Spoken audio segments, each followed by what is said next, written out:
안녕하세요. 여러분, 왜 요즘 저탄수화물 식단이 대세일까? 최근 건강한 식생활을 실천하고자 하는 사람들 사이에서 빠질 수 없는 키워드가 바로 저탄수화물 식단, 일명 저탄고지 식단입니다. 단순히 살을 빼기 위한 다이어트가 아니라 체내 대사 기능을 회복하고 에너지 사용 구조를 바꾸는 똑똑한 식사 방식으로 주목받고 있죠. 우리는 보통 밥, 빵, 면처럼 탄수화물이 풍부한 음식을 주식으로 삼고 살았지만 이런 식습관이 당뇨, 비만, 고지혈증 같은 대사질환의 원인이 된다는 사실 알고 계셨나요? 특히 탄수화물을 많이 섭취하면 혈당이 급격하게 오르락내리락하면서 인슐린이 과도하게 분비되고 이는 체지방 축적, 피로 누적, 식후 졸림, 심지어는 잦은 공복감으로 이어집니다. 이러한 악순환을 끊고 몸의 기능을 본래대로 돌리기 위해 주목받는 것이 바로 저탄수화물 식단이에요. 이 식단은 탄수화물 섭취를 줄이는 대신 단백질과 건강한 지방을 중심으로 에너지를 공급합니다.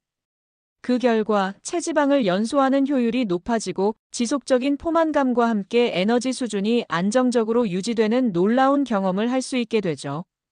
그리고 또 하나. 저탄수화물 식단은 맛이 없을 거야. 계속 닭가슴살만 먹어야 할 것 같아라고 생각하셨다면 걱정 마세요.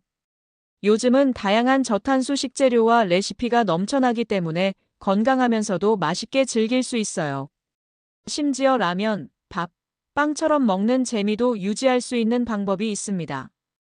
이번 콘텐츠에서는 저탄수화물 식단의 구체적인 효능, 대표 음식 종류, 그리고 무엇보다 실제로 맛있게 먹을 수 있는 방법까지 자세히 알려드릴게요. 건강과 다이어트, 두 마리 토끼를 잡고 싶은 분들이라면 꼭 끝까지 함께 해주세요. 첫 번째 체중 감량 및 복부 지방 감소입니다. 탄수화물이 줄어들면 우리 몸은 에너지원으로 지방을 우선적으로 연소하기 시작해요. 특히 복부 지방 감소에 효과적이며 체중이 눈에 띄게 줄어드는 경우도 많습니다. 인슐린은 지방 저장을 촉진하는 호르몬으로 탄수화물 섭취가 줄면 인슐린 분비도 줄어들고 이는 체지방 축적 억제로 이어져요. 또 단백질과 지방 중심 식사는 소화가 천천히 이루어져 포만감이 오래 지속되며 불필요한 간식 섭취를 줄여줍니다. 두 번째, 탄수화물은 혈당을 빠르게 올리는 성질이 있어요. 이를 제한하면 혈당이 급격히 오르지 않고 천천히 유지되며 혈당 스파이크가 줄어들면 피로감, 졸림, 폭식 충동 등이 감소합니다. 특히 제2형 당뇨병 환자들에게 인슐린 저항성을 낮추고 혈당 수치를 조절하는 데 효과적이라는 연구가 많아요. 실제로 저탄수화물 식단을 통해 약물 복용량을 줄인 사례도 보고됩니다. 고탄수화물 식단은 혈중 중성지방을 증가시키지만 저탄수 식단은 이를 현저히 낮춰 심혈관 질환 위험도 줄여줍니다. 동시에 HDL 수치가 올라가 혈관 건강에 긍정적인 영향을 줍니다. 탄수화물에 의존할 경우 혈당이 오르락내리락하며 기력 저하, 졸림이 생기기 쉬워요. 반면 지방을 주요 연료로 쓰는 저탄수 식단은 지속적이고 안정적인 에너지를 공급해줍니다. 일부 사람들은 저탄수 식단을 하면서 뇌 안개가 사라지고 집중력이 향상되었다고 말해요. 특히 케톤체를 에너지원으로 사용하는 케토식은 신경계 보호 작용까지 보고되고 있습니다. 세 번째, 고탄수화물 섭취는 간에 지방이 쌓이게 해 비알코올성 지방간을 유발할 수 있어요. 저탄수화물 식단은 이러한 지방 축적을 줄이고 간 기능을 개선하는 데 도움이 됩니다. 혈당 스파이크는 산화 스트레스와 염증 유발의 원인이 될 수 있는데요. 저탄수화물 식단은 이를 줄여 만성 염증을 완화시켜줍니다. 네 번째, 식습관 개선과 삶의 질 향상. 단백질과 지방 위주 식사는 레프틴과 그렐린의 균형을 조절해줘요. 이를 통해 무분별한 폭식이나 식탐이 줄어듭니다. 곤약밥, 콜리플라워 라이스, 저탄국수, 두부면, 채소랩 등 다양한 재료가 있어 식단이 지루하지 않고 오히려 더 창의적으로 즐길 수 있습니다. 이제 저탄수화물 식단을 위한 요리는 맛있으면서도 간단하게 만들 수 있어야 하니까 그런 기준에 맞춰서 자세한 레시피 3가지 소개해 드릴게요. 첫째, 초간단 요리 아보카도 참치 샐러드입니다. 아보카도 참치 샐러드는 저탄수화물 식단에 좋은 이유는 아보카도와 참치 모두 탄수화물이 거의 없고, 아보카도는 심혈관 건강에 좋은 단일 불포화 지방을, 참치는 오메가3 지방산을 제공합니다. 참치는 단백질이 풍부하여 포만감을 오래 유지하고 근육 유지에 도움되고, 아보카도의 식이섬유가 소화를 돕고 혈당 상승을 방지합니다. 준비가 간단해 바쁜 일상에서도 쉽게 만들 수 있습니다. 따라서 아보카도 참치 샐러드는 영양가가 높고 탄수화물이 적어 저탄수화물 식단에 적합한 훌륭한 음식입니다. 먼저 아보카도를 반으로 갈라 씨를 빼고 속을 숟가락으로 파낸 다음 그릇에 아보카도 속, 기름 뺀 참치, 마요네즈, 다진 양파, 레몬즙을 넣고 섞어주세요. 소금과 후추로 간을 맞춘 후 아보카도 껍질에 다시 채워 담으면 완성합니다. 레몬즙은 아보카도 갈변을 막고 상큼한 맛을 더해줘요. 아보카도는 좋은 지방과 식이섬유가 풍부해서 저탄수 식단에 좋아요. 둘째, 밀가루가 들어가지 않는 에그치즈 머핀입니다. 밀가루나 오븐 없이도 가능합니다. 에그머핀 치즈는 밀가루나 설탕을 사용하지 않기 때문에 탄수화물 함량이 매우 낮습니다. 대신 주재료인 달걀과 치즈는 탄수화물 대신 단백질과 지방을 제공합니다. 달걀은 고단백 식품으로 근육 유지와 체중 관리에 도움이 됩니다. 단백질은 포만감을 오래 유지시켜 간식을 줄이는 데에도 효과적입니다.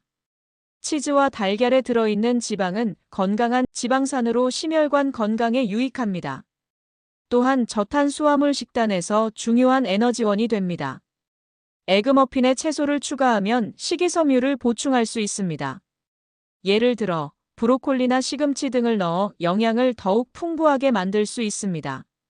에그머핀 치즈는 간단하게 만들 수 있으며 한 개만으로도 든든한 아침 식사나 간식이 됩니다. 또한 낮은 탄수화물로 인해 혈당이 급격하게 상승하지 않아 안정적인 에너지를 제공합니다. 볼에 달걀을 깨고 소금, 후추 넣고 잘 풀어줍니다. 다진 채소와 치즈를 넣고 섞습니다. 머핀 틀 또는 실리콘 컵에 올리브 오일을 약간 바르고 반죽을 붓습니다. 에어프라이어 또는 오븐에서 180도에서 10에서 12분 정도 구워줍니다.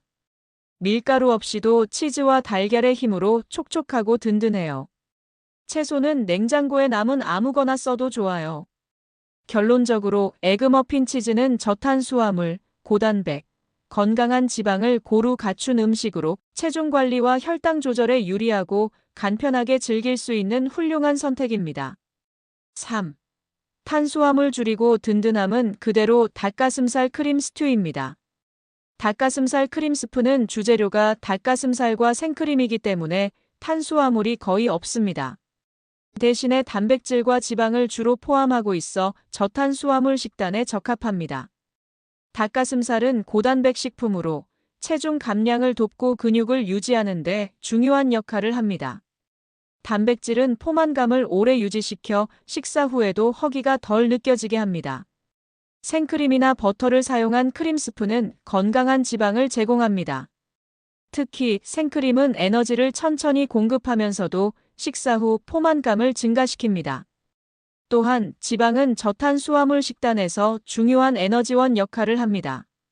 닭가슴살은 쉽게 소화될 수 있는 단백질을 제공하며 크림 스프에 포함된 지방은 위에서 소화를 느리게 만들어 더욱 오랜 시간 포만감을 유지할 수 있게 도와줍니다.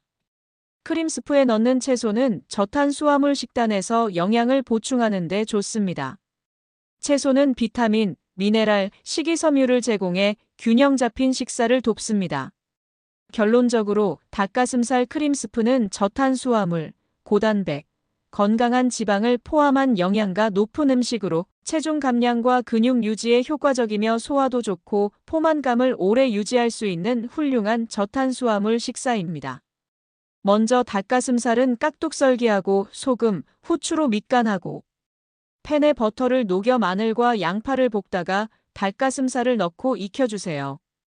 버섯과 브로콜리를 넣고 중약불로 볶아준 다음 생크림을 넣고 약불에서 자작하게 끓이며 농도를 맞춰주세요. 부족한 간은 소금, 후추로 조절합니다. 밀가루 전혀 없이도 부드럽고 고소한 맛 가능하고, 버터와 생크림 조합은 저탄수화물 식단에 잘 어울리는 고지방 식사예요. 저탄수화물 식단은 체중 감량과 혈당 관리에 큰 도움이 되는 식단으로 특히 당뇨나 인슐린 저항성이 있는 사람들에게 유용할 수 있습니다. 탄수화물의 섭취를 제한하고 대신 단백질과 건강한 지방을 중심으로 식사를 구성하는 방식이죠. 이러한 식단은 체내 인슐린 수치를 안정시켜 체지방을 효과적으로 줄이는 데 도움이 되며 포만감을 오래 유지시켜 식욕을 줄여주는 장점이 있습니다. 하지만 저탄수화물 식단을 장기적으로 유지하려면 균형 잡힌 영양 섭취가 중요합니다. 다양한 채소와 건강한 지방을 충분히 섭취하여 영양 결핍을 피하고 체내에 필요한 미네랄과 비타민을 보충하는 것이 필수적입니다. 또한 급격한 탄수화물 제한은 저혈당이나 피로감을 유발할 수 있으므로 서서히 조절하며 식단을 적용하는 것이 좋습니다. 결론적으로 저탄수화물 식단은 체중 관리와 건강을 개선하는 데 유효한 방법이지만 개인의 몸 상태와 목표에 맞춰 신중하게 접근하는 것이 중요합니다. 좋아요 잊지 마시고 다양한 식재료를 활용한 맛있고 건강한 요리로 즐겁게 식단을 이어가며 장기적인 변화와 긍정적인 결과를 경험할 수 있을 것입니다.